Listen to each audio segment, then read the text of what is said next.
সবাইকে স্বাগতম আমাদের ফার্স্ট পার্ট অফ কোষ বিভাজন চ্যাপ্টারে, যেটা আমাদের দুইটা বা তিনটা serial wise part by part আমরা সিরিজ আকারে শেষ করব। ঠিক আছে, ফার্স্টে আমরা কোষ বিভাজন চ্যাপ্টার যেটা আছে, কোষ বিভাজন চ্যাপ্টারে বেসিক কিছু নিয়ে আলোচনা করি আজকে, যতদূর যাওয়া যাক। ঠিক আছে, ওকে চলো শুরু করি আজকে। ফার্স্টে আমাদের যেহেতু বোটানির 2 নম্বর চ্যাপ্টার কোষ বিভাজন, বলা হয়েছে কোষটা বিভাজিত হচ্ছে। ওয়ার্ডের মধ্যে আছে কি, ধরো একটা কোষ, ওকে, এই কোষের একটা নিউক্লিয়াস, সাইটোপ্লাজম আছে, নরমালি ধরলাম একটা কোষ। এই কোষটা কি হলো, আমাদের বিভাজিত হলো। বিভাজিত হয়ে সেটা দুইটা কোষও তৈরি করতে পারে অথবা 4টা কোষও তৈরি করতে পারে। ঠিক আছে, ধরো নরমালি একটা কোষ বিভাজিত হলো হয়ে আমার 2টা কোষ তৈরি করলো, এটাই আমাদের কোষ বিভাজন। এবং এই কোষ বিভাজনের এই যে কোষটা আছে এটাকে বলা হচ্ছে কি আমাদের মাতৃকোষ। কি বলা হলো, মাতৃকোষ। এবং এই মাতৃকোষ বিভাজিত হওয়ার পরে যে 2টা কোষের সৃষ্টি হলো সেটাকে আমরা কি বলবো, অপত্য কোষ। সেটাকে কি বলা হলো, অপত্য কোষ। তাহলে নরমালি আমরা কি বললাম যে কোষ বিভাজনের যদি সংজ্ঞা আসে পরীক্ষায়, আমাদের তো সংজ্ঞা লিখতে হয়, তাই না? সেহেতু আমরা কিভাবে কি করে লিখবো, তাহলে কোষ বিভাজন যদি বলা হয় সংজ্ঞাটা লিখো, তাহলে আমরা নরমালি লিখতে পারি যে কোষ বা মাতৃকোষ বিভাজিত হয়ে 2টি বা 4টি অপত্য কোষের সৃষ্টি হয় যে প্রক্রিয়ার মাধ্যমে, সেটাকে আমরা কি বলবো, কোষ বিভাজন।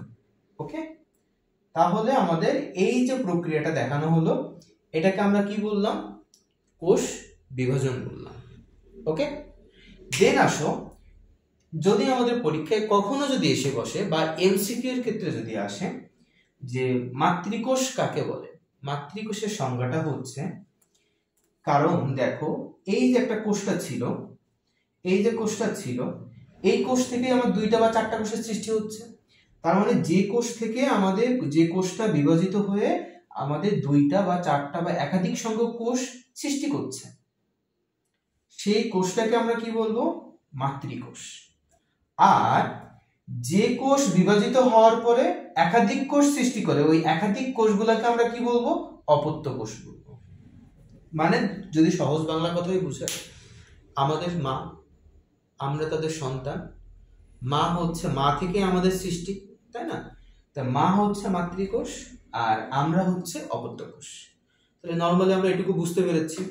তাহলে নরমালি কি, কোষ বিভাজন কি, মাতৃকোষ কি, অপত্য কোষ কি, সবগুলো কিন্তু আমরা বলে ফেললাম। ওকে, এবার এই যে কোষ বিভাজন পড়বো, এই কোষ বিভাজনটা প্রথম কোন বিজ্ঞানী লক্ষ্য করে থাকে? তাহলে আমাদের এই কোষ বিভাজনটা প্রথম আমাদের কোন বিজ্ঞানী লক্ষ্য করেছেন সেটা জানতে হবে।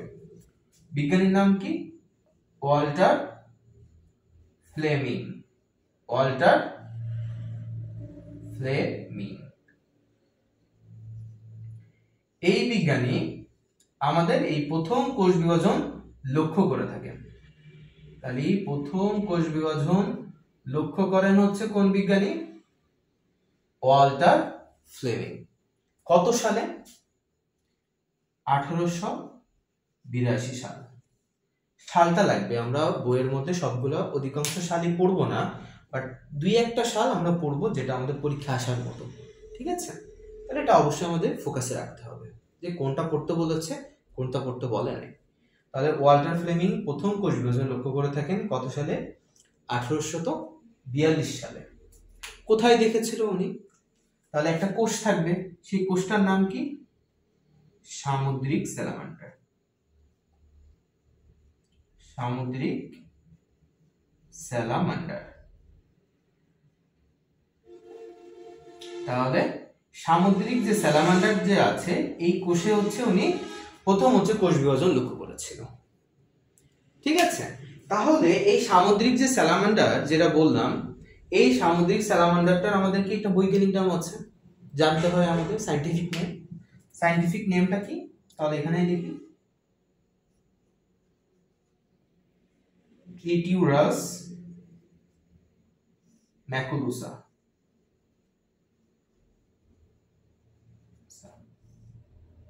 এটা হচ্ছে আমাদের সামুদ্রিক স্যালামান্ডারের হচ্ছে বৈজ্ঞানিক নাম। ওকে, তার পরবর্তীতে তাহলে আমরা একটা বিজ্ঞানীর নাম জানলাম, আর একটা বিজ্ঞানী আছে, সে হচ্ছে কি রুডলফ ভিরশাও। কি বলা হয়েছে? রুডলফ ভিরশাও। ঠিক আছে, তাহলে এই রুডলফ ভিরশাও এই যে বিজ্ঞানীটা আছে, ইনি কি বলেছেন? নর্মাল একটা কথাই বলেছেন। কি বলেছে? যে দেখো এই যে মাটির একটা কোষ, এটা একটা কিন্তু একটা কোষ, এই কোষ থেকে কি হলো আর একটা কোষের সৃষ্টি হচ্ছে। তো উনি সেই কথাটাই বলেছে, যে বলেছে কোষ থেকেই হচ্ছে আর একটা কোষের সৃষ্টি, অন্য কোষের সৃষ্টি, অন্য কোষের সৃষ্টি। এই কথাটা কে বলেছেন? রুডলফ ভিরশাও। ওকে, তাহলে আমরা প্রথমে কি জানলাম? বেসিক কথাবার্তা জানলাম। তাহলে কোষ বিভাজন কি সেটাও জেনে ফেলেছি, মাতৃকোষ কি, অপত্য কোষ কি সেটাও জানলাম। তারপরে কি জানলাম? প্রথম এই কোষ বিভাজন লক্ষ্য করেন কোন বিজ্ঞানী? ওয়াল্টার ফ্লেমিং 1882 সাল। কোথায় দেখেছিল? সামুদ্রিক স্যালামান্ডার কোষে। তার বৈজ্ঞানিক নামটা জানলাম, ট্রিটিউরাস ম্যাকুলুসা।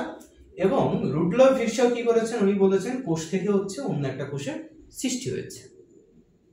এটা হচ্ছে আমাদের কি কোষ বিভাজনের যে বই খুললে এই যে আমাদের প্রথম পেজটা আছে, প্রথম পেজে জাস্ট সামান্য একটা অংশটুকু আমরা পড়ে ফেললাম। ঠিক আছে, আমরা নর্মালি অল্প অল্প অংশগুলো পড়বো। ওকে, জাস্ট ধীরে সুস্থে তোমরা খালি বুঝতে থাকো।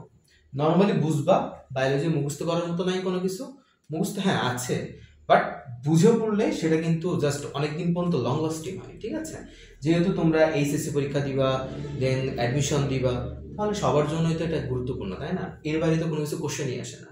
যতটুকু পড়িয়েছি ঢাকা ইউনিভার্সিটি মেডিকেল এইটুকুই কভার আপ হচ্ছে। এবার আসুন নেক্সট পার্টে,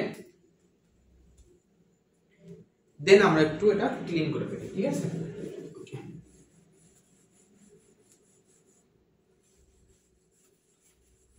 ওকে। এবার আসা হচ্ছে কি আমাদের বইয়ে একটা জিনিস আছে, সরি এটা না দিই, হ্যাপ্লয়েড। ঠিক আছে, হ্যাপ্লয়েড ভার্সেস হচ্ছে ডিপ্লয়েড। হ্যাপ্লয়েড ভার্সেস হচ্ছে ডিপ্লয়েড। এবার দেখো হ্যাপ্লয়েড মানে কি, ডিপ্লয়েড মানে কি।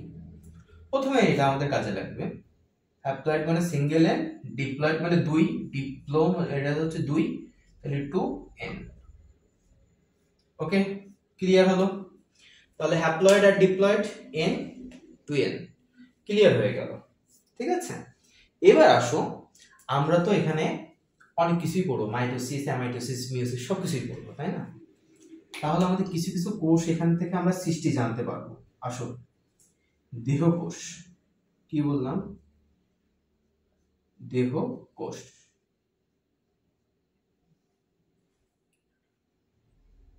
শুক্রাণু,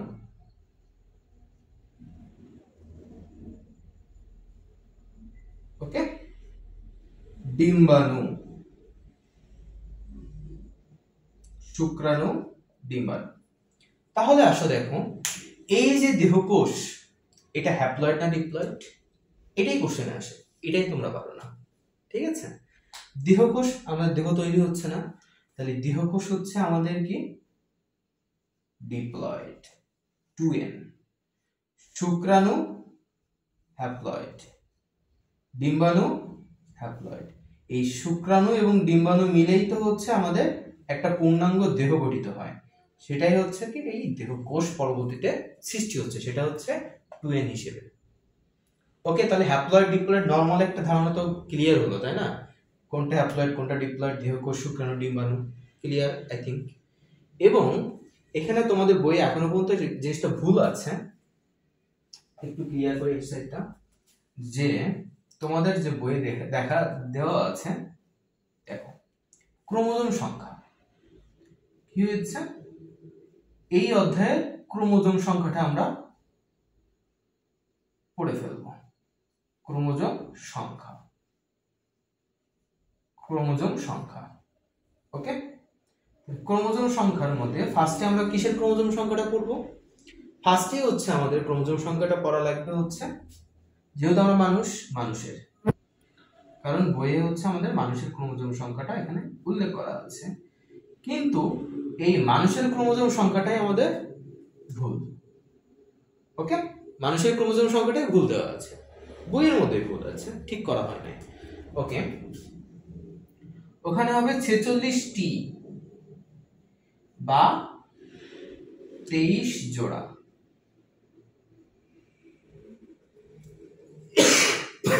সরি, এটা তোমরা ঠিক করে দিবা, ঠিক আছে। ওখানে 23টা দেওয়া হচ্ছে, 23 জোড়া করে দিবা বা 46টা লিখে দিবা, ঠিক আছে, দুইটাই কাজে লাগে। টি জোড়া অবশ্যই পরীক্ষার সময় খেয়াল রাখবা। এবং ফলের মাছির ক্রোমোজোম সংখ্যা সেটাও ভুল দেওয়া আছে, ফলের মাছি, এই ফলের মাছির ক্রোমোজোম সংখ্যা এটাও আমাদের বইয়ে ভুল দেওয়া আছে।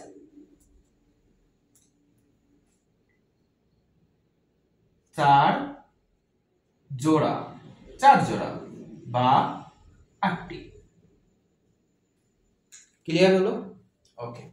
আর একটা ক্রোমোজোম সংখ্যা পড়বো হচ্ছে, সেটা পেঁয়াজের ক্রোমোজোম সংখ্যা।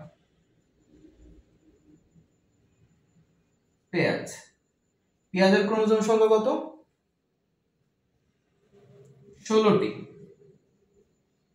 বা 8 জোড়া। এই জোড়া এবং হচ্ছে টি অবশ্যই তোমরা ফোকাসে রাখবা, এটা বলে রাখলাম। এখানে যতটুকু বললাম অবশ্যই ফোকাসে রাখবা, টি এবং জোড়া কোনটা কি বলেছে, ঠিক আছে। এবং এই মানুষ এবং ফলের মাঝে এটা হচ্ছে তোমরা বইয়ের কারেকশনটা করে নিও। আর নরমালি হ্যাপ্লয়েড ডিপ্লয়েড সম্পর্কে এর বাইরে তোমাদের বইয়ের মধ্যে কোনো কিছু বলা নাই, আর এটুকুই এনাফ তোমাদের জন্য, ওকে। দেন এবার আমরা পড়বো হচ্ছে, এই যে কোষ বিভাজন পড়লাম, এতক্ষণ কোষ বিভাজন করতেছি, কোষ বিভাজনের আসল জায়গায় তখন ঢোকা হয় নাই, ঢুকতে হবে এবারে ঢুকবো আমরা, প্রকারভেদে চলে আসছি, তারপরে তো আস্তে আস্তে আস্তে আস্তে আমরা একের পর এক ঢুকবো, তাই না? তাহলে ফার্স্টে কি আমাদের এখানে প্রকারভেদ,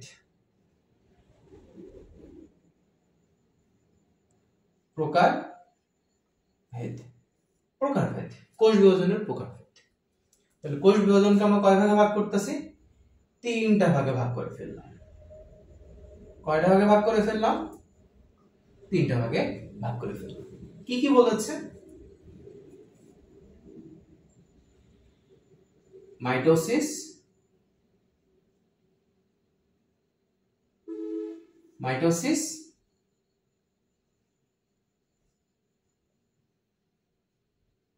অ্যামাইটোসিস, তাহলে মাইটোসিস, অ্যামাইটোসিস এবং মিওসিস, ঠিক আছে। তাহলে আমাদের 3টা ভাগে ভাগ করা হয়ে গেল, তাহলে অ্যামাইটোসিস, মাইটোসিস এবং মিওসিস, ঠিক আছে। এবার আমরা যেটা প্রকারভেদ করলাম, এদের অপর নাম আছে, অপর নামগুলো জানা উচিত। তাহলে মাইটোসিসের অপর নাম কি? সমীকরণিক,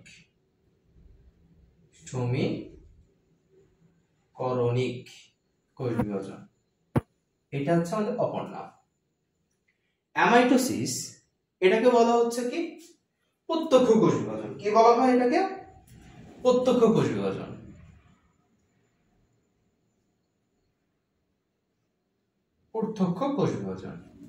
ঠিক আছে। আর এই যে মিওসিস, এটাকে আমরা কি বলবো? হ্রাসমূলক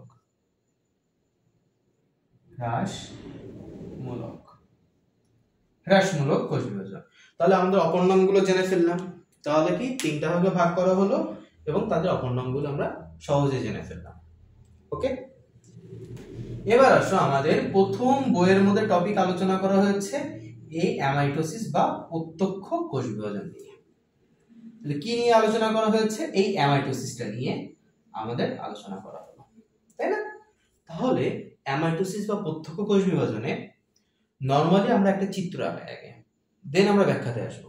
ওকে, চিত্রটা সবাই আমার সাথে প্র্যাকটিস করবা, তাহলে সুবিধা হবে তোমাদের জন্য পরীক্ষায় কোনোভাবে অ্যান্সার করতে হলে তোমাদের অ্যামাইটোসিস সুবিধা হবে। এটাই আর কি। সাপোজ ধরো হচ্ছে এখানে একটা আমাদের কোষ আছে, এই যে নিউক্লিয়াস দিলাম, এটা কোষ, ঠিক আছে। ওকে, দেন একটা কোষ দিলাম, বাট এর একটু কারুকার্য করতে হবে আমাদের, ঠিক আছে।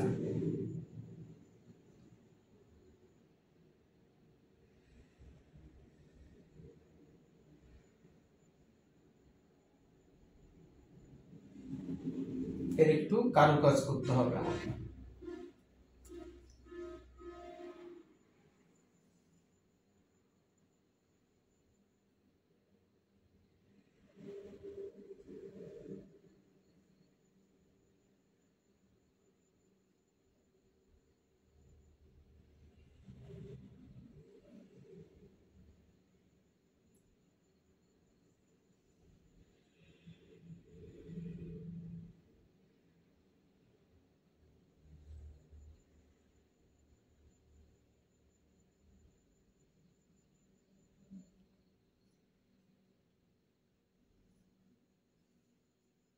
এই হচ্ছে আমাদের অ্যামাইটোসিস কোষ বিভাজন।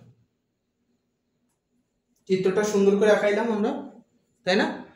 এই চিত্রটা যদি তোমরা বুঝো, অ্যামাইটোসিস কোষ বিভাজন তোমরা পরীক্ষায় যাই আসুন এখানে তোমরা ব্যাখ্যা লিখতে পারবা, ঠিক আছে।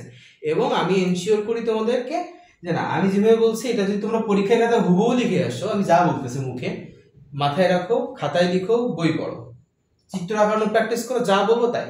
এটা যদি পরীক্ষায় লিখো, এইচএসসি ব্যাচের জন্য বললাম, 100% তোমরা হচ্ছে পরীক্ষা ভালো নম্বর পাবা, গ্যারান্টি দিলাম এটা আমি, ঠিক আছে। আর যারা হচ্ছে তোমাদের হচ্ছে অ্যাডমিশন দিচ্ছ, তাদের জন্য এটা চিত্রটা লাগে না, বাট দেখে রাখতে পারো, ঠিক আছে, কারণ সবাই বোর্ড পরীক্ষা দিচ্ছ তোমরা। ওকে, আসো তাহলে কি আমাদের এই হচ্ছে একটা কোষ আছে, এই কোষের ভিতরে হচ্ছে আমাদের নরমালি নিউক্লিয়াস আছে, এটা হচ্ছে নিউক্লিয়াস, তাই না? এটা হচ্ছে আমাদের নিউক্লিয়াস, এন দিয়ে বুঝালাম। এটা হচ্ছে আমাদের সাইটোপ্লাজম, সি দিয়ে বুঝালাম। ক্লিয়ার হলো? ঠিক আছে। হওয়ার পরে এখানে দেখো, এখানে একটা খাঁজের সৃষ্টি হয়েছে। কিসের সৃষ্টি হলো? খাঁজ, একটা খাঁজের সৃষ্টি হলো। তার পরবর্তীতে কি হলো? এই খাঁজটা আরো একটু বেশি বড় হলো, গভীর হয়ে গেল, তাই না? আগে ছিল এমন, তারপরে কিন্তু গভীর হয়েছে, তারপরে কি হলো? দুই ভাগে ভাগ হয়ে গেল, তাই না? দুই ভাগে ভাগ হলে কি হলো? তাহলে এটাই হচ্ছে আমাদের মাতৃকোষ। দেখো সেই কোষ বিভাজনের ডেফিনেশনটা আবার খাটে কিনা। মাতৃকোষ, আর এটা দুইটা হলো তার এটা অপত্য কোষ। খাটলো, তাই না? যা বলেছি তাই, চিত্র দিয়ে বোঝালাম। এটাই হচ্ছে অ্যামাইটোসিস। তাহলে অ্যামাইটোসিসের ভাই এবার আমি সংখ্যাটা কেমন লিখবো? খুব টেনশন, তাই না? নো নেভার, কোনো টেনশন নাই। দেখো নর্মালি যদি আমরা সংজ্ঞা বলি অ্যামাইটোসিসের, চিত্রটা দেখে বলি, এই যে নিউক্লিয়াসটা ছিল এবং সাইটোপ্লাজমটা ছিল, যে কোষ বিভাজন প্রক্রিয়ায় নিউক্লিয়াস এবং সাইটোপ্লাজম দুইটাই কি হয়? কোনো জটিল কোনো পর্যায়ে অতিক্রম করেছে? না ভাইয়া, কোনো জটিল পর্যায়ে অতিক্রম করে নাই, নর্মালি একটা বিভাজন হয়েছে, হয়ে গেল। তাহলে যে কোষ বিভাজন প্রক্রিয়ায় নিউক্লিয়াস এবং সাইটোপ্লাজম কোনো জটিল মাধ্যমিক পর্যায়ে ছাড়াই বিভাজিত হয়ে দুইটা অপত্য কোষের সৃষ্টি করে, সেটাই হচ্ছে আমাদের কি? অ্যামাইটোসিস কোষ বিভাজন। এবং এটা কোনো জটিল মাধ্যমিক পর্যায় ছাড়াই বিভাজিত হয় বলে একে আমরা কি বলবো? প্রত্যক্ষ কোষ বিভাজন, কারণ সরাসরি বিভাজিত হয়ে যায়, সেজন্য এটাকে আমরা কি বলবো? প্রত্যক্ষ কোষ বিভাজন। তাহলে যদি পরীক্ষায় আসে অ্যামাইটোসিস কোষ বিভাজন কাকে বলে, ইজিলি লিখতে পারবো। যদি বলে অ্যামাইটোসিস বিভাজনকে প্রত্যক্ষ কোষ বিভাজন কেন বলা হয় 2 নম্বরের জন্য যদি আসে, তাহলে সরাসরি আমরা কি করব? আপনার সংজ্ঞাটা দিব, চিত্র আঁকাই দিব, ব্যাখ্যা শেষ। এর উপরে 2 এর পরে আর কোনো কিছু নাম্বার কাটার মতো কোনো কিছু আছে কিনা? চিত্র এবং সংজ্ঞা দিলে কাটবে কিনা আমার কাছে সন্দেহ আছে। অ্যামাইটোসিস কাকে বলে চিত্র দিব, এই কারণে হচ্ছে এই সরাসরি বিভক্ত হচ্ছে বলে এটাকে আমরা প্রত্যক্ষ কোষ বিভাজন বলি। শেষ, এনাফ। পরীক্ষায় এর বাইরে খদয়ে কোনো কিছু লেখার দরকার নাই, এটাই শেষ। ওকে, ঠিক আছে। এবার আসো, এই অ্যামাইটোসিস কোষ বিভাজন আমাদের কোথায় কোথায় দেখা যায়। তাহলে তোমরা আমার কাছে হচ্ছে ক্লাসটা দেখছো, কন্টেন্ট দেখছো, আমাকে ভাইয়া বলেই ডাকবা, তাই না? ওকে, তাহলে এই অ্যামাইটোসিস কই কই দেখা যায় এখানে লিখি আমরা, ঠিক আছে? তাহলে তোমরা আমাকে ভাইয়া না বলে বলতে পারো হচ্ছে বাইয়া। কি বলবা? বাইয়া। ওকে, আমি এটা হ্যাশমূলক এই মিউসিসটা মুছে দিলাম কিন্তু, ঠিক আছে? কারণ এর মধ্যে সব লেখা যাচ্ছে না। ওকে, বাইয়া। এই ব দিয়ে কি? Bacteria. Bacteria, cyano bacteria, cyano bacteria, cyano bacteria, bacteria. রসই ইস্ট, আর আ দিয়ে কি? অ্যামিবা। অ্যামিবা। তাহলে ব্যাকটেরিয়া, সায়ানোব্যাকটেরিয়া, ইস্ট, অ্যামিবা, এটাই হচ্ছে আমাদের কি অ্যামাইটোসিসের হচ্ছে উদাহরণ। এবং অ্যামাইটোসিস হচ্ছে ব্যাকটেরিয়া, সায়ানোব্যাকটেরিয়া, ইস্ট এবং অ্যামিবাতে সংঘটিত হয়ে থাকে। ক্লিয়ার হলো? ওকে, ঠিক আছে। এর বাইরে অ্যামাইটোসিস থেকে আর কিছুই পড়ার নাই। যতটুকু বললাম এর বাইরে কোনো কিছু পড়ার দরকার নেই। এবং তোমাদের একটা জিনিস বলে রাখবো, সিকিউর ক্ষেত্রে মাস্ট অবশ্যই এই যে উদাহরণ যেটা বললাম না, এই উদাহরণটা মনে থাকলে অবশ্যই নেমোনিকটা, কিন্তু নেমোনিকটা লিখবা না আবার পরীক্ষায়, ঠিক আছে? তোমরা তো আবার নেমোনিক লিখে লিখে বসে থাকতে পারো, এটা দেখার দরকার নাই। ব্যাকটেরিয়া, সায়ানোব্যাকটেরিয়া, ইস্ট, অ্যামিবা, এটার মধ্যে থেকে তোমরা উদাহরণ একটা দুইটা বা সবগুলো লিখে দিয়ে আসতে পারো পরীক্ষায়, ঠিক আছে? অ্যামাইটোসিসের সংজ্ঞার সাথে উদাহরণ লিখে দিয়ে আসতে পারো, কেন প্রত্যক্ষ বিভাজন বলো, ব্যাখ্যা দিয়ে উদাহরণ লিখে দিয়ে আসতে পারো। এর বাইরে কোনো কিছু অ্যান্সার করার তোমাদের কোনো দরকারই নেই। এটাই হচ্ছে এনাফ ফর অ্যামাইটোসিসের জন্য, ঠিক আছে? ওকে,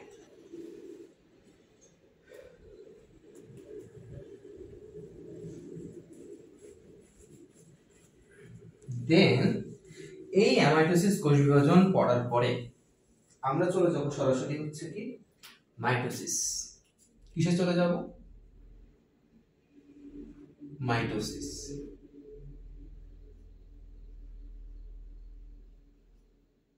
মাইটোসিস কোষ বিভাজনে, ঠিক আছে?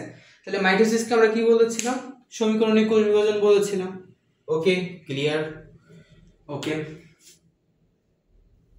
মাইটোসিস থেকে আমাদের অনেক কিছুই পড়ার আছে, অনেক তথ্য জানারও আছে। ওকে, আমরা ধীরে ধীরেই জানবো, নো প্যারা, ঠিক আছে? ওকে, দেখো এই মাইটোসিস কোষ বিভাজনও কি হয়, একটা আমাদের মাতৃকোষ থাকে আর অপত্য কোষ থাকে। মাতৃকোষ থেকে অপত্য কোষের সৃষ্টি হয়, সেটা হচ্ছে আমাদের মাইটোসিস। বাট এই কোষে একটা বেসিক জিনিস বোঝায়। নরমালি একটা কোষের সাইটোপ্লাজম আছে, নিউক্লিয়াস আছে, ধরে নিলাম। তাহলে এই যে নিউক্লিয়াসের যে বিভাজন, এটা হচ্ছে কি আমাদের নিউক্লিয়াস। এই নিউক্লিয়াসের যে বিভাজনটা হচ্ছে, এই নিউক্লিয়াসের বিভাজনটাকে আমরা কি নাম দিলাম? ক্যারিওকাইনেসিস। আমরা দিই নাই, বিজ্ঞানীরা দিয়েছেন ক্যারিওকাইনেসিস। কাইনেসিস। ওকে, ডান। এবং আমাদের যে এই যে সাইটোপ্লাজম ছিল, এই যে সাইটোপ্লাজমের বিভাজন, সাইটোপ্লাজমের বিভাজনকে আমরা নাম দিলাম কি? সাইটোকাইনেসিস। সাইটোকাইনেসিস, ঠিক আছে? তাহলে ক্যারিওকাইনেসিস এবং আমাদের সাইটোকাইনেসিস, এই ক্যারিওকাইনেসিস এবং সাইটোকাইনেসিসের এই সংজ্ঞা এবং এটার অনুধাবন বোর্ড পরীক্ষায় কতবার আসছে? অকল্পনীয়। মেডিকেল, ডেন্টাল, ভার্সিটি বহুবার আসছে এই ক্যারিওকাইনেসিস কি, সাইটোকাইনেসিস কি, বা এটা এমসিকিউ আকারে চলে আসছে। এটুকু দেখে ক্লিয়ার হলো যে ক্যারিওকাইনেসিসটা কি আর সাইটোকাইনেসিসটা কি। ওকে, ডান। দেন তোমাদের কাছে একটা কোশ্চেন, এই যে আমরা মাইটোসিস কোষ বিভাজনটা পড়ব, এই মাইটোসিস কোষ বিভাজনে আমাদের এই নিউক্লিয়াস এবং সাইটোপ্লাজম দুইটাই বিভক্ত হয়, নাকি শুধুমাত্র নিউক্লিয়াস বিভক্ত হয়, নাকি সাইটোপ্লাজম বিভক্ত হয়? এটা তোমাদের কাছে কোশ্চেন। ঠিক আছে, তাহলে অপশন ক্রিয়েট করে দিই আমরা। ওকে, তাহলে 1 2 3 দিই, তাই না? সুবিধা হবে। এক হচ্ছে বোথ, বোথ। 2 হচ্ছে কি আমাদের শুধুমাত্র নিউক্লিয়াস, আর হচ্ছে 3 সাইটোপ্লাজম। এই 3টা অপশন থেকে তোমরা সিলেক্ট করো। এইটাই হচ্ছে তোমাদের একটা টাস্ক। ভিডিওর মধ্যে তো শুধু খালি ভিডিও দেখলাম, খাতায় নোট করলাম, বুঝলাম, এটুকুই না, টাস্ক জানতে হবে। মানে এক্সেপশনাল কোশ্চেন, টাফ টাইপের কোশ্চেন সলভ করতে হবে ক্লাসের মধ্যে কিছু কিছু জিনিস। ওকে, তাহলে এটা আমরা একটু পরে জানতে পারবো। ওকে, আসি, এটা মুছে ফেলি।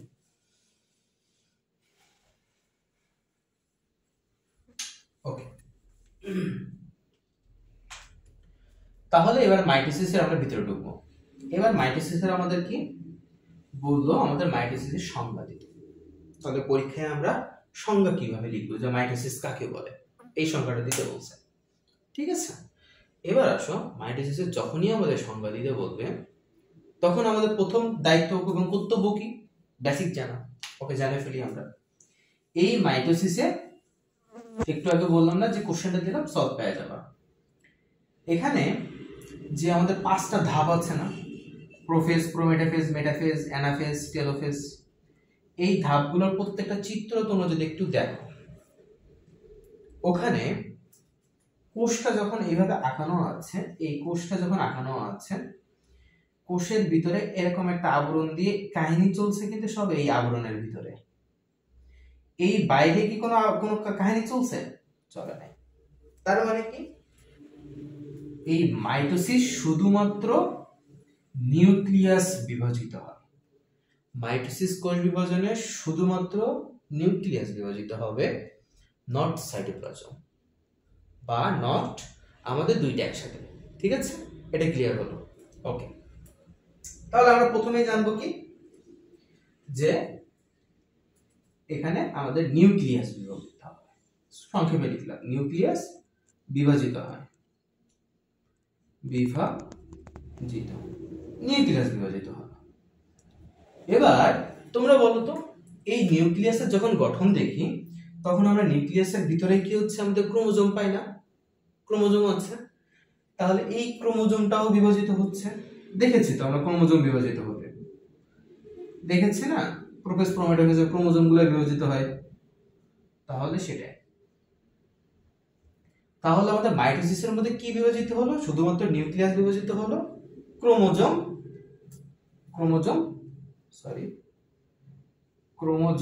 বিভাজিত হলো। ওকে, ক্লিয়ার হলো? তারপরে কি বলেছে, এই দুইটাই হচ্ছে আমাদের কয়বার বিভাজিত হয়? একবার করে বিভাজিত হয়। কয়বার করে বিভাজিত হবে? একবার করে বিভাজিত হবে। তার পরবর্তীতে আমরা জানবো কি, আমাদের যে মাতৃকোষ টাকাইছিলাম, মনে আছে? এই যে মাতৃকোষ, তারপরে আমরা কি করলাম, দুইটা কোষ দিলাম, অপত্য কোষ, মাতৃকোষ, অপত্য কোষ, তাই না? মাতৃকোষের যে গুণাগুণ আছে, আকার আকৃতি আছে, যে বৈশিষ্ট্য আছে, সবগুলা এই অপত্য কোষে আমাদের সেম টু সেম থাকবে। ঠিক আছে, ওকে। তাহলে আমরা কি লিখতে পারবো? সংখ্যা, আকৃতি,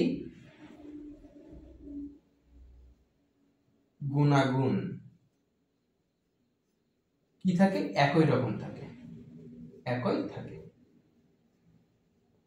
ক্লিয়ার হলো? ওকে, আমাদের এগুলা একই থাকবে। তাহলে যদি আমাদের সংজ্ঞা দিতে বলে, আমরা কিন্তু এই দুইটা পয়েন্ট ইউজ করে কিন্তু মাইটোসিসের সংজ্ঞাটা সুন্দর করে দিতে পারবো। কিভাবে দেখো, তাহলে আমি বলি, তোমরা বইয়ের সাথে মিলাও, না হলে তোমরা লিখে ফেলো, দ্রুতই লিখে ফেলো। মাইটোসিস, তাহলে যে কোষ বিভাজন প্রক্রিয়ায় নিউক্লিয়াস এবং ক্রোমোজোম একবার করে বিভাজিত হয়, হওয়ার পরে যে মাতৃকোষের অপত্য কোষের সৃষ্টি হয়, সেই অপত্য কোষের ক্রোমোজোমের সংখ্যা, আকৃতি, গুণাগুণ মাতৃকোষে একই থাকে বা সমান থাকে। উক্ত কোষ বিভাজনকে আমরা মাইটোসিস কোষ বিভাজন বলি। তাহলে আরেকবার বলি আমরা, যে কোষ বিভাজন প্রক্রিয়ায় নিউক্লিয়াস এবং ক্রোমোজোম একবার করে বিভাজিত হয়, হওয়ার পরে ক্রোমোজোমের সংখ্যা, আকৃতি, গুণাগুণ অপত্য কোষের সাথে মাতৃকোষে সেম টু সেম থাকে, উক্ত প্রক্রিয়াকে আমরা কি বলবো? মাইটোসিস কোষ বিভাজন। তাহলে মাইটোসিস কোষ বিভাজন সম্পর্কে আমরা এইটুকু জানলাম, সংজ্ঞা জানলাম, নর্মাল আমরা কথাবার্তা দিয়ে জেনে ফেললাম বেসিক থেকে। এটা তো বেসিক, আমরা যদি বেসিক ক্লিয়ার করি না, অনেক অনেক সহজে বুঝতে পারবো সব জিনিসগুলো। ঠিক আছে, তোমরা বেসিকটা বোঝার চেষ্টা করো সুন্দর করে। এবার আসো, এটা আমরা মুছে ফেলি। ঠিক আছে, ওকে, এটা আমরা মুছে ফেললাম। এবার আমরা কি করব?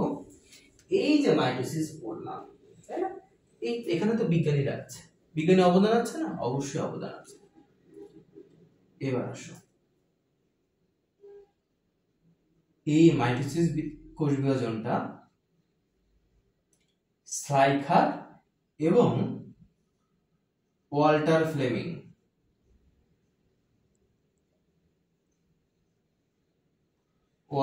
ফ্লেমিং এই দুইজনের সাথে রিলেটেড। ঠিক আছে, মাইটোসিস কোষ বিভাজন প্রথমে হচ্ছে এই বিজ্ঞানী স্লাইখার, ইনি আসেন, এসে বলে কি মাইটোসিস না, উনি তখন নাম দেন নাই, উনি প্রথম লক্ষ্য করছেন মাইটোসিস কোষ বিভাজন, প্রথম লক্ষ্য করছে, করার পরে উনি নাম দিল কি, উনি মনে করলো এটা ক্যারিওকাইনেসিস, শুধুমাত্র নিউক্লিয়াসের বিভাজন হচ্ছে, সেটা নাম দিল কি ক্যারিওকাইনেসিস,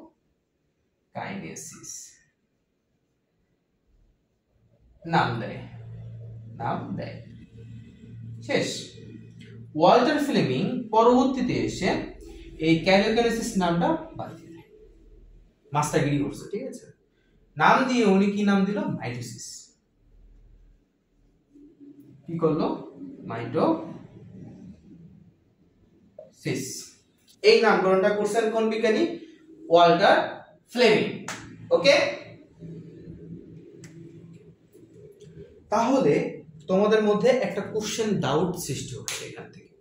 কি হয় দেখেন তো, মাইটোসিস, খেয়াল করবেন, টু দ্য পয়েন্ট, মাইটোসিস কোষ বিভাজন প্রথম লক্ষ্য করেন যদি বলা হয় স্লাইখার, কোষ বিভাজন প্রথম লক্ষ্য করেন কোন বিজ্ঞানী? Walter Fleming.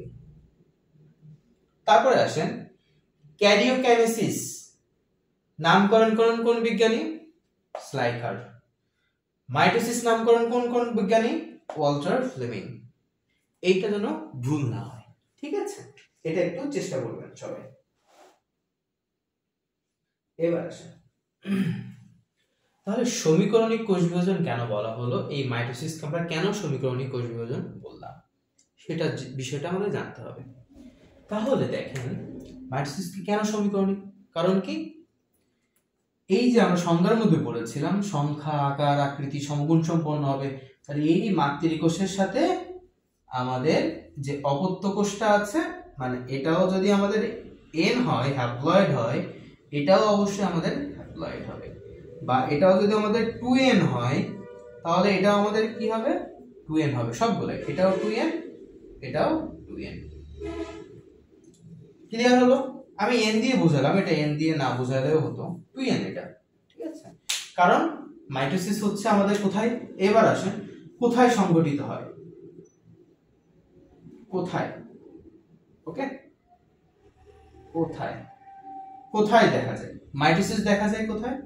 2n আমরা কি বলেছিলাম? দেহকোষ, তাহলে দেহে দেখা যাবে, দেহতে দেখা যাবে, 1 নাম্বার মানুষের দেহে। সেম টু সেম উদ্ভিদের দেহেও দেখা যায়, কোথায়? কাণ্ড,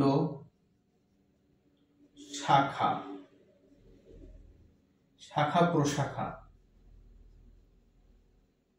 ক্যাম্বিয়াম,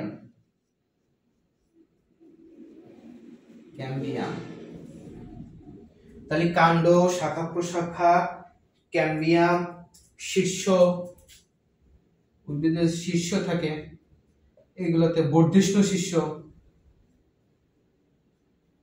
বর্ধিষ্ণু, শীর্ষ, এগুলোতে আমরা কি দেখতে পাচ্ছি। তাহলে মাইটোসিস কোথায় সংঘটিত হয় সেটা আমরা ক্লিয়ার করতে পারলাম।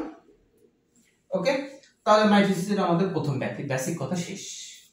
যা পড়াইছি ভাই এইটুকুর মধ্যে এনাফ, এইটুকুই আমাদের বেসিক মাইটোসিস সম্পর্কে, এর বাইরে কোনো কিছুই নাই মাইটোসিসের। এরপরে যেটা পড়ব সেটা হচ্ছে আমাদের কোষ চক্র। কোষ চক্র, ওকে, কোষ চক্র সম্পর্কে আমরা বিষয় জানব। কোষ চক্র আমাদের কি সম্পর্কিত, রিলেটেড আছে এই মাইটোসিসের সাথে। খেয়াল করে আমরা সুন্দর করে এরকম একটা গোল্লা দিব, ঠিক আছে? সবাই গোল্লা দেন আমার সাথে। এখানে একটা বিন্দু দিতেও পারে, নাও দিতে পারে, বাদ দেন, কোনো বিষয় না, ঠিক আছে? প্রথম এরকম একটা সুন্দর একটা ভাগ করে ফেলবো, ওকে, ডান। আর এই বাদ বাকিটুকু রাখলাম, এটার মধ্যেও কাজ আছে, কাজটা আছে, ঠিক আছে? আরেকটা কাজ করি আমরা, আরেকটা এরকম ভাবে গোল্লা দিই, তাহলে বুঝতে সুবিধা হবে।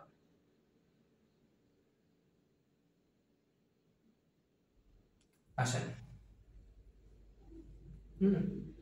খাওয়া অংশ কিছু কিছু, ঠিক আছে? ওকে, তাহলে কোষ চক্র বোঝার আগে এটাকে আমরা কি নাম দিলাম? এম ফেজ, এম ফেজ বা মাইটোসিস, ঠিক আছে? এটাকে আমরা নাম দিলাম। আর আমাদের আরো কি আছে? তিনটা আছে, G1 আছে, G2 আছে এবং S দশা আছে, তাই না? এর মধ্যে হচ্ছে আমাদের S দশাটা হচ্ছে একটু বেশি সময় লাগে। এটা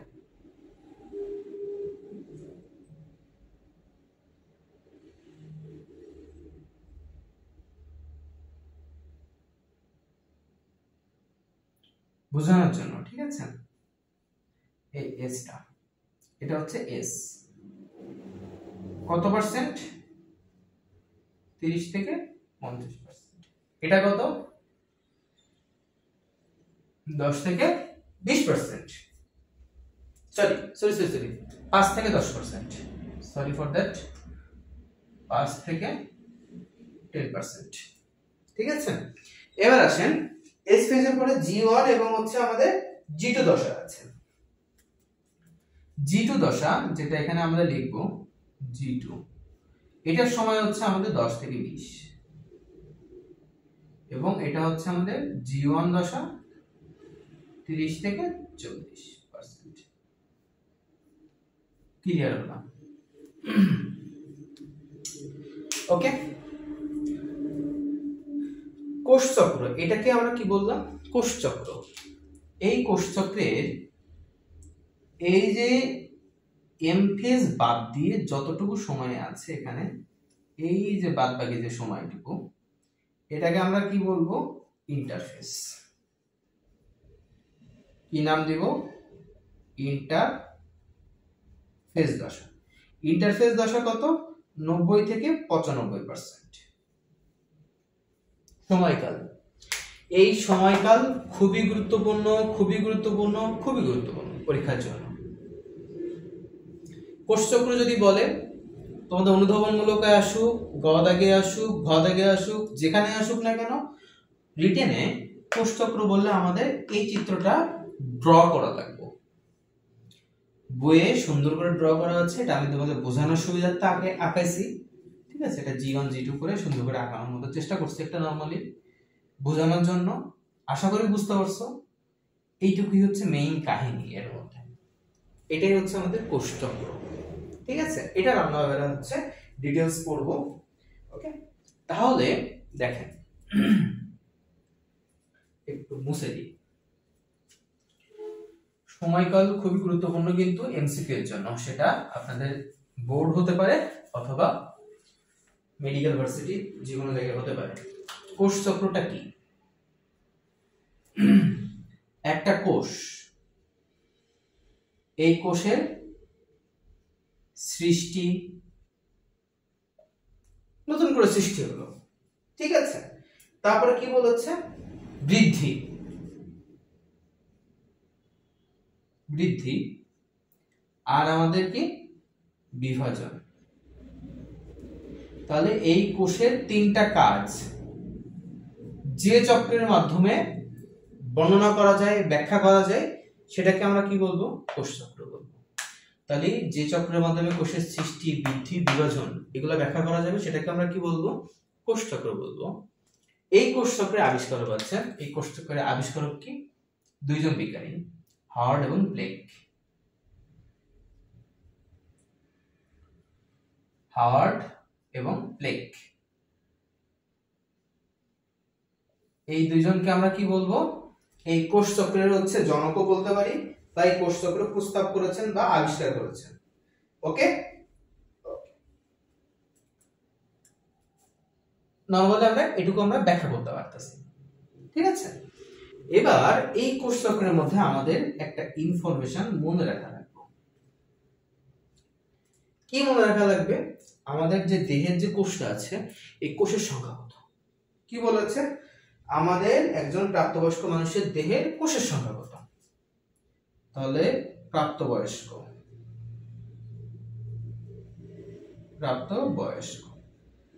প্রাপ্তবয়স্ক মানুষের দেহের কোষের সংখ্যা কত? 10 টু দি পাওয়ার 14। খেয়াল করে কি বলা হয়েছে? 10 টু দি পাওয়ার 14। মানেটা কি? 100 ট্রিলিয়ন।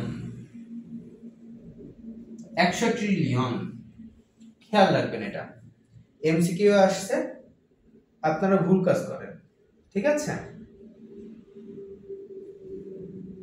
অপশন এমন ভাবে ক্লিয়ার করে দেয় আপনার বুঝতে অসুবিধা হবে। কিভাবে দেখেন তো? অপশন যদি দেওয়া হয়, এখন তো এটা আছে, দেখে বুঝতে পারবেন, বাট অপশনটা কেমন ভাবে দেয় দেখেন।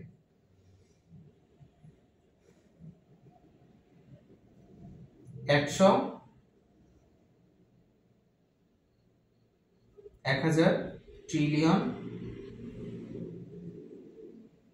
1000 ট্রিলিয়ন দিবে। 2 নম্বর দিবে হচ্ছে আপনার 10 টু দি পাওয়ার 12। 3 নম্বর দিবে 10 টু দি পাওয়ার 14 ট্রিলিয়ন। 4 নম্বর দিবে কি?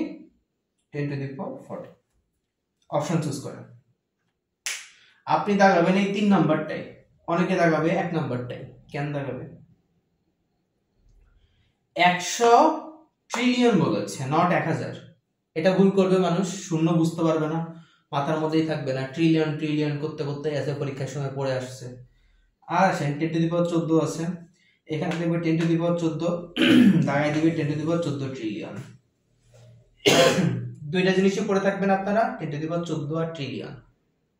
আমি জানি এটা ভুল কাজ করবেন, ভুল কাজ করবেন, ভুল কাজ করবেন এইভাবে পড়লে, সেজন্য কিন্তু আমি অপশন সহ ব্যাখ্যা করে বলে দিলাম। অপশন হবে কোনটা? 4 নাম্বারটা, ঠিক আছে।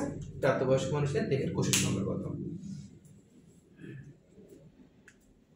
এই কোষ বিভাজন পড়ার সময়, কোষ চক্র পড়ার সময় কিছু কিছু কোষ আছে যেগুলো কি হয়? দ্রুত বিভাজিত হয়। কিছু কিছু কোষ থাকে যারা কি করে? বিভাজিত হয়ই না। তাহলে এই দুই ধরনের টাইপের কোষ যদি থাকে বইয়ের মধ্যে লেখা, তাহলে আমরা শর্টকাটের ট্রিক্স ব্যবহার করতে পারি। যে কোনো একটা মনে রাখবো আর একটা মনেই রাখবো না। মনে রাখবো এটা বলা ভুল, মনে রাখতে হবে, বাট মনে রাখার জন্য একটা পদ্ধতি আছে। আসেন দেখা যাক কি বলা হচ্ছে। বিভাজিত হয় না কোষের সংখ্যা, অবিভাজিত, এক কথায় অবিভাজিত। অবিভাজিত কোষ। অবিভাজিত কোষের মধ্যে কি আছে? অবিভাজিত কোষের মধ্যে দেখেন, আমরা মনে রাখবো এটা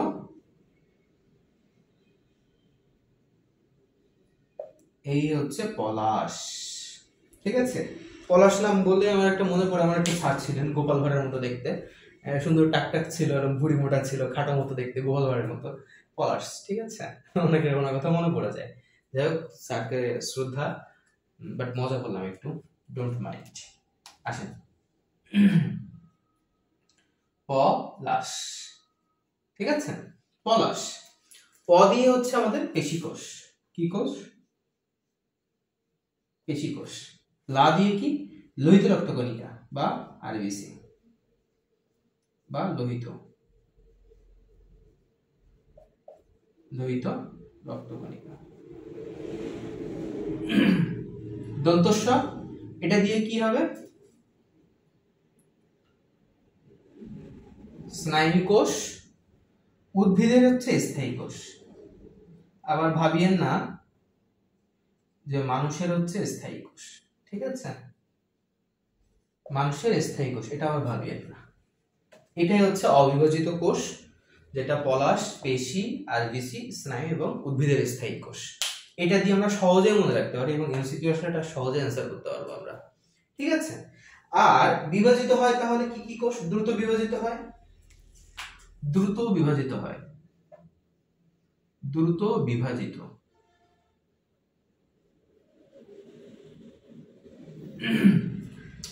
দ্রুত বিভাজিত কোষের মধ্যে কি বলেছে?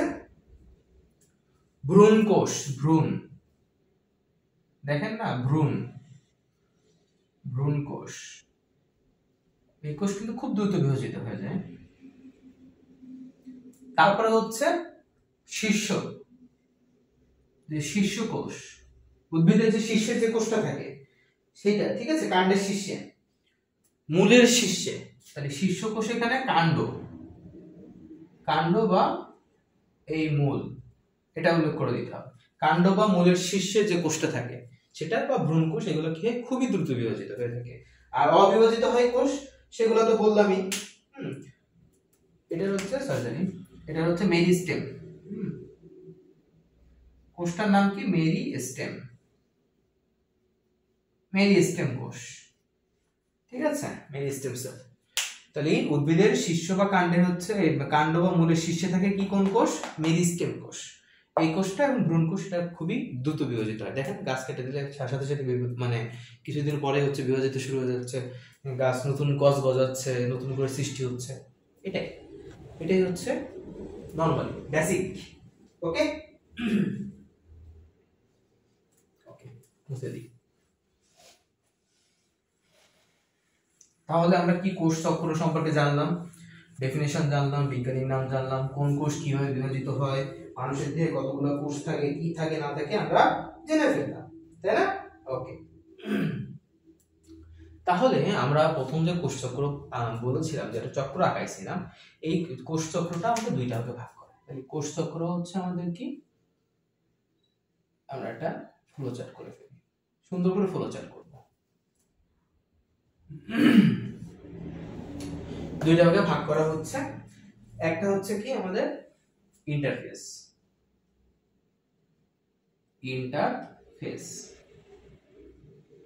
আর একটা হচ্ছে কি এমফেস বা মাইটোসিস। ওকে, তাহলে আসেন ইন্টারফেসের মধ্যে আবার তিনটা ভাগ আছে। কয়টা ভাগ আছে? তিনটা। G1, S, G2।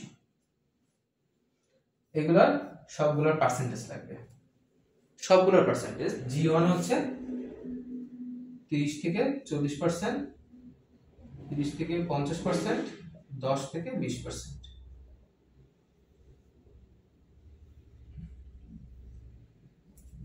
ডিভাইড করে ফেললাম, ঠিক আছে? আর এই এম ফেজ যেটা আছে, এটাকে আবার দুই ভাগে ভাগ করা হয়। একটা হচ্ছে কি আমাদের ক্যারিওকাইনেসিস,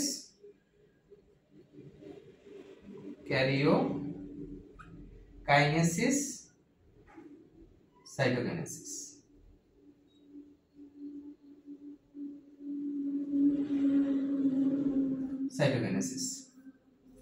ঠিক আছে? ক্যারিওকাইনেসিস এবং আমাদের সাইটোকাইনেসিস। এই ক্যারিওকাইনেসিসকে আমাদের আবার ভাগ করা হয়, সবাই জানি আমরা,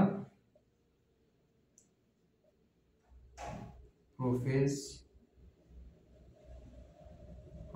মেটাফেজ,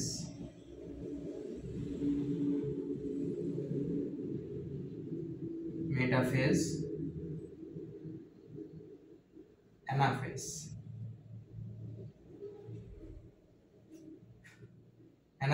আর একটা হচ্ছে আমাদের এখানে লিখে দিলাম টেলোফেজ।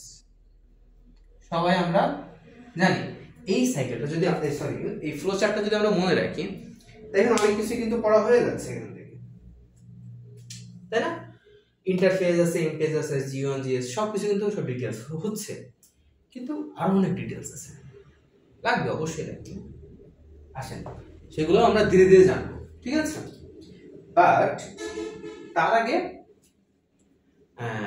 আজকে যতটুকু শেষ করানো হলো, কারণ আমরা ছোট ছোট সিরিজ আকার নিয়ে আসবো, একদিনে আমরা বেশি লোড দিব না, ঠিক আছে? কিন্তু তোমরা দেখবা, মিলাই নিও আমার কথা, এই কোষ বিভাজন চ্যাপ্টারটা 4 ক্লাসে শেষ করে দিব। আজকে একটা ক্লাস মানে বেসিক ক্লাস, ফার্স্টে কোষ চক্র এই পর্যন্ত, এখন কোষ চক্রের ডিটেলস আছে, G1S এবং G2 নিয়ে ডিটেলস আলোচনা করা হবে। দেন পরবর্তীতে আমাদের কোষ বিভাজন যাব, ঠিক আছে? প্রত্যেকটা ডিটেলস আছে। এই ডিটেলস জানার আগে জাস্ট নর্মালি বেসিক যতটুকু বললাম আজকে, নর্মাল এতটুকু এনাফ আজকের জন্য। নেক্সট হচ্ছে আমরা সিরিজ হচ্ছে আকারে second part, third part, fourth part, আশা করি 4টা বা 5টার মধ্যে আমরা শেষ করে ফেলবো, ঠিক আছে? 4টা বা 5টা ক্লাসের মধ্যে। আর আমরা ক্লাসটা লেন্দি করতে চাই না বেশি, কারণ কি যখন আমরা লেন্দি করব তখন তোমরা হচ্ছে মানে বুঝতে পারবা না বিষয়গুলো, এবং তখন মনে হয় কি 1 ঘন্টা ধরে ক্লাস করতেছি, 2 ঘন্টা ধরে ক্লাস, কি ক্লাস করি এই স্যার তো পড়াই যাচ্ছে, পড়াই যাইতেছে, এইটুকুই নিতে পারতেছি না, আবার এই কিছু করবো, এটাই মনে হয়। বাট আমরা অল্প অল্প করে শিখবো, দেখবেন অনেক দ্রুত শেষ করতে পারবো। ওই 2 দিনে 2টা ক্লাসে ভাই কোষ বিভাজন শেষ, আসল কথা দেখা গেল 0, এটা করতে চাই না আমরা। আমরা করতে চাই 4 ক্লাস বা 5 ক্লাস লাগবো কোষ বিভাজনের জন্য সুন্দর করে শেষ হয়, প্রত্যেকটা চ্যাপ্টার এমনি শেষ করবো আমরা, ঠিক আছে? এটাই আমাদের টার্গেট। বাট প্রত্যেকটা ক্লাস শেষের আগে, শেষ করার পরপরই আমরা একটা জাস্ট কুইজ মতো ফেলব, এটা অন্য জায়গায় হয় না, বাট আমরা করবো অনলাইন কুইজ। এখনই হচ্ছে, মনে করো ক্লাস শেষ হয়ে গেল, বোর্ড ক্লিন, ওকে ক্লিন করে ফেলি, বোর্ড ক্লিন করব। দেন হচ্ছে তোমরা কি করবা, তোমরা হচ্ছে কোশ্চেন ধরবো, তোমাদেরকে কোশ্চেন বলবো, কোশ্চেনগুলোর অ্যান্সার হচ্ছে তোমরা দেওয়ার চেষ্টা করবা, ঠিক আছে? আমি অ্যান্সার বলবো না, তোমরা অ্যান্সার দেওয়ার চেষ্টা করবা, ওই জ্ঞানমূলক টাইপ কোশ্চেন, ঠিক আছে? তাহলে ফার্স্ট কোশ্চেন আজকের মধ্যে, কোষ চক্র কাকে বলে? একটু পজ দিচ্ছি কারণ একসাথে দ্রুত বলে যায় তোমরা বুঝতে পারবে না। তাহলে প্রথম কোশ্চেন কি, কোষ চক্র কাকে বলে? সংজ্ঞা, কোষ চক্রের সংজ্ঞা, ঠিক আছে? 2 নম্বর হচ্ছে আমাদের কি, ক্যারিওকাইনেসিস এবং সাইটোকাইনেসিস কাকে বলে? তাহলে কোষ চক্র কাকে বলে, ক্যারিওকাইনেসিস, সাইটোকাইনেসিস কাকে বলে? মাইটোসিস কোষ বিভাজন কাকে বলে? মাইটোসিস কোষ বিভাজন কাকে বলে? 3 নম্বর কোশ্চেন। 4 নম্বর কোশ্চেন হচ্ছে কি, কোষ চক্রের প্রস্তাব করেন কোন বিজ্ঞানী? কত সালে? এই কোশ্চেনটা তোমাদের বলা হয় না, বাট এই কোশ্চেনটা তোমরা অ্যানসার হচ্ছে জেনে ফেলবা কত সালে, ঠিক আছে? কোষ চক্রের প্রস্তাব করেন কোন বিজ্ঞানী, কত সালে, ওকে? দেন 5 নাম্বার কি কোশ্চেন দেওয়া যেতে পারে? 5 নাম্বার কোশ্চেন হচ্ছে, কোষ থেকে কোষের সৃষ্টি হয়েছে বলেছেন কোন বিজ্ঞানী? কোষ থেকে কোষের সৃষ্টি হয়েছে বলেছেন কোন বিজ্ঞানী, ঠিক আছে? ওকে। অ্যামাইটোসিস কোষ বিভাজন কোথায় কোথায় দেখতে পাই আমরা? 6 নাম্বার কি বলেছি, অ্যামাইটোসিস কোষ বিভাজন কোথায় কোথায় আমরা দেখতে পাই, ওকে? 7 নাম্বার কোশ্চেন, প্রথম কোষ বিভাজন লক্ষ্য করেন কোন বিজ্ঞানী? প্রথম কোষ বিভাজন লক্ষ্য করেন কোন বিজ্ঞানী?